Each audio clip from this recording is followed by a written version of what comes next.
In this video lesson, we'll start talking about profit. Every company tries to maximize profit. This is the main assumption which we make in economics. And in order to maximize profit, the firm will need to make certain decisions. Two main types of decisions which the firm is supposed to make is which price to charge and how much to produce.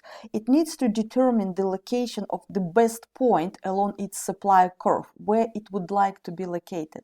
And both these decisions will affect its profitability. As I mentioned, we assume that the main producer's objective is to earn the highest possible profit, not to satisfy its clients, not to enjoy themselves. The firm exists in order to earn profit. It will need to adjust its prices and output level accordingly so that it generates the maximum possible profit. Strictly speaking, this assumption is rather reasonable and it does describe the behavior of companies in the long term rather well. Sometimes firms can deviate from this behavior and they can pursue some other objectives. For example, they can decide to enter a new market and they will be willing to sacrifice their profitability for a short period of time in order to attract customers and to gain a bigger market share. This can take place. But eventually, in the long run, firms will want to milk this opportunity and to generate profit, to earn profit from this new market. So occasionally firms can deviate from this behavior, but overall they do exist in order to maximize profit. So what profit is? Profit is simply the difference between total revenue and total costs. So in order to calculate it, we take all revenue generated from selling the products and subtract all costs.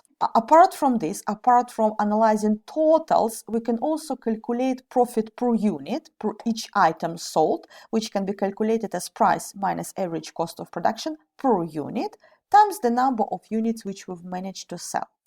Economists distinguish between normal and abnormal, or supernormal, or economic profit. These are the terms which are frequently used in different economics textbooks, but they reflect the same idea. There is a difference between normal and abnormal profit, and we need to learn this difference. Normal profit is simply the amount of profit which is needed to keep you in your present activity. So think about this as the profit which you would earn anywhere in any other business. It's kind of natural or average level of profit for the industry. This is what everyone earns. If everyone earns, let's say, 10% return on their capital, this is the normal profit for the industry. So normal profit is the reward for skill in risk bearing and organizing the factors of production. This is what you expect to get from a business, otherwise the business is not worthwhile. Interestingly, and this might be quite unusual for you, normal profit is treated as a cost of production and included in total costs. If you think as an economist, in economics textbooks, normal profit is treated as a part of costs. So this might sound rather strange. How can profit be treated as cost? I will explain, showing an example, and you will understand. But for now, just memorize this. Normal profit is kind of an average profit which is required in order to make business worthwhile. This is what everyone earns in the industry. Abnormal or supernormal or economic profit, this is the profit earned above the normal profit. For example, if everyone earns 10% return and you are earning 15% return, this means that you are earning 10% normal profit plus 5% of abnormal or supernormal and economic profit. Abnormal or supernormal profit can be the result for successful innovation. You are doing your business better than everyone else. You are using some innovative production techniques, or you come up with some innovative product which no one else offers, or you deliver a particularly excellent service to your customers. And as a result, you are earning higher rate of profit. You are earning supernormal or abnormal profit on top of what everyone else gets. This can be also the result of market imperfections, and we will cover this towards the end of this week. In some types of markets, companies are able to generate supernormal profit because of the market imperfections, because of their monopoly powers. Apart from this, abnormal or supernormal profit can arise due to shortages in an industry, which allows the company to raise prices and takes some additional profit. In economics, when we talk about profit, we always talk about abnormal or supernormal profit. When I tell you that the company company tries to earn the highest possible profit, strictly speaking, it implies that the company tries to beat the market. It tries to maximize this additional return which she wants to earn on top of the average. We assume that normal profit is earned already. It's part of costs for an economist. Otherwise, the business doesn't make sense and it should be just closed down. I will explain this again using an example, and hopefully you will get the idea better. Have a look.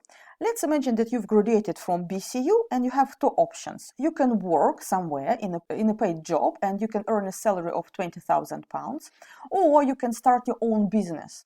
And if you start your own business, you will be able to generate a revenue of £50,000.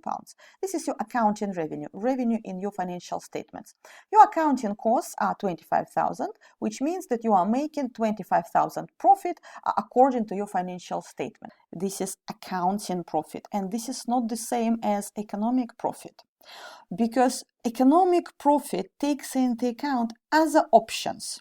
Strictly speaking, if you work elsewhere, you would be able to generate a salary of £20,000. If you start your own business, you generate 25.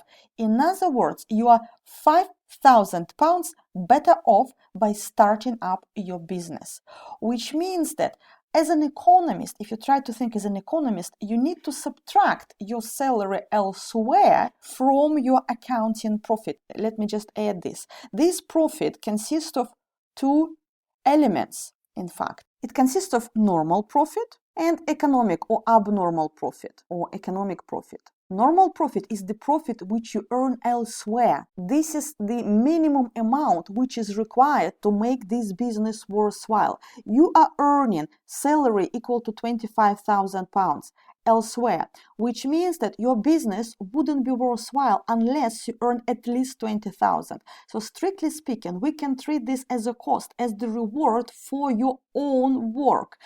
These particular accounting costs include cost of materials, cost of labor, electricity, financial costs, bank charges, etc. It doesn't include your own reward. You need to pay yourself. You need to pay for your own time, for taking the risk, for starting up this particular business. And your normal profit will include your own reward. This is what you would earn elsewhere. This is the normal rate of profit which you need to make in order to make this business worthwhile. That is why we can actually subtract it to see how well the company is doing from the economic point of view. You've made 20,000. This is what you would make elsewhere, which means that you are making £5,000 on top of this norm.